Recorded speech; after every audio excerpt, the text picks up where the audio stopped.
YouTube. Again, we meet in a short video. It's a friendly discussion. Uh, it's meant to discuss the issues related to gurgling of the pipes.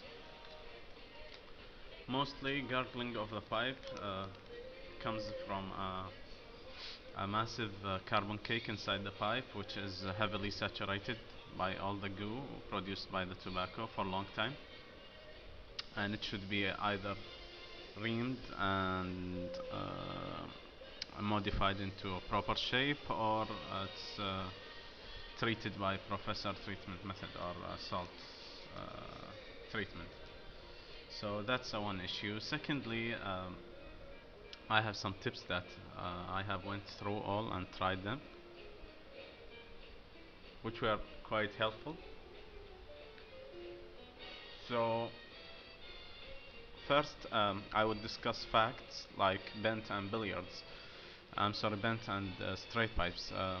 So each one have his advantages and disadvantages. So as you don't suffer the tongue bite, which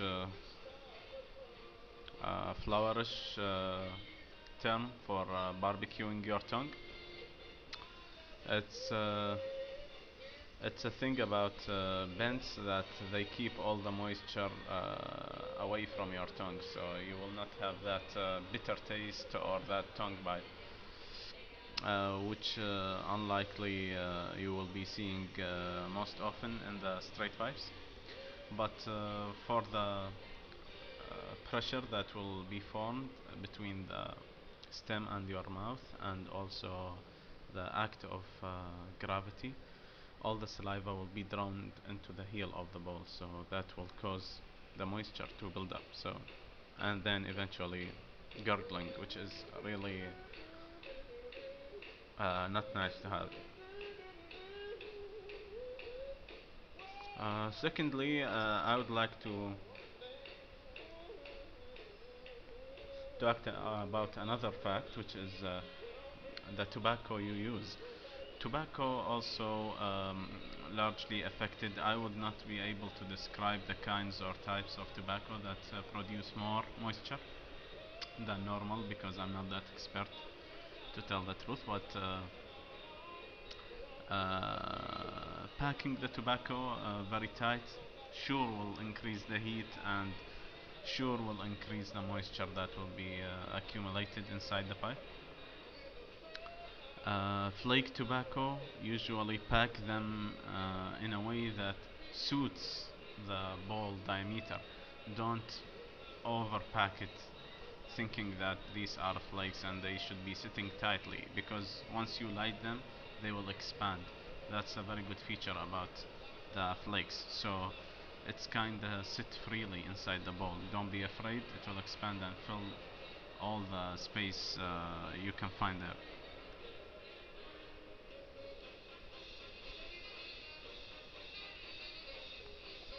Secondly, there is another, let's say, a product or a way to cure this problem. First thing I would like to mention is the product I already talked about in one of my videos, the Danny Cool filters, which is like silicate small stones which you can throw inside the bowl of the pipe, and which really helps largely in absorbing moisture from the pipe. They are very cheap filters. I don't use filters in my pipes. Yet I like these really, because they are not durable. They are disposable, one-time use, but they are very cheap and they really absorb all the things that you don't like to be in the stem. Secondly, there are some meerschaum pipes, small beads, rounded beads that can be embedded. These are durable. They can be embedded down in the bowl heel before you put the tobacco, and they help to absorb the moisture as well as they discolor, and then when they went totally dark you should throw them away. The ones I have is for my grandpa. I think they have stopped producing these, but it's also an alternative if you have one available. Um, I would like also to talk about one method I saw one time in a video on YouTube, that once the gurgling happens, especially in straight pipes, what you do is that you just knock up the mouth bits on the what should we call it, the cork inside your pipe ashtray, and it should release some of the moisture and gurgling. But I tried this one and it didn't work, so maybe it will work with you. Um, Another tip I would like to share as well. It's more into a fashion. It's not improvising. This is the normal way of smoking pipe. When you clench it in your mouth, what you do is that you press your tongue against the air hole opening in the mouth bit. So that will prevent somehow the movement of the saliva into the stem, and then forming this gurgling and moisture in the heel. Also, uh, dry smoking, not to smoke some drinks, usually, or decrease the amount of drinks you have to decrease the amount of moisture you form in your mouth. One another tip I have saw and tried by our friend Dub in the Dam is after you finish, you rub a normal cotton bud with alcohol, with a small tip of alcohol in your bowl.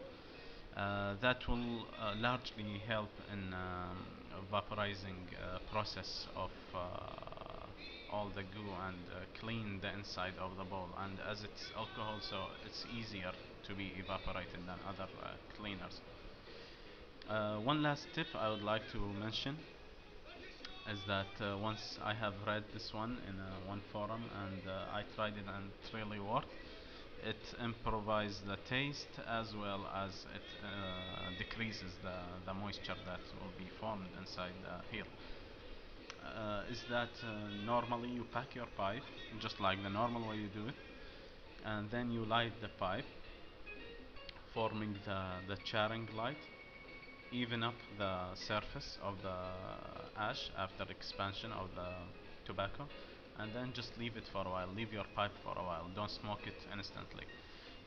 Make yourself a drink or something like that. Some of them even take it to the higher level, which is leaving the pipe for 24 hours, but then, or an overnight at least. But I tried leaving it even for 2 hours, and it works. Really, it works. It gives a rich, smoky flavor to the tobacco, and also it kinds of dry the tobacco in a reasonable way that don't affect the taste and the aroma. So you'll enjoy your pipe. It will be dry somehow, and then it will be rich of tobacco flavor. I hope you enjoyed watching, and I just wish that these tips will be in any good help for you. Thanks for watching again, and hope you have a great day.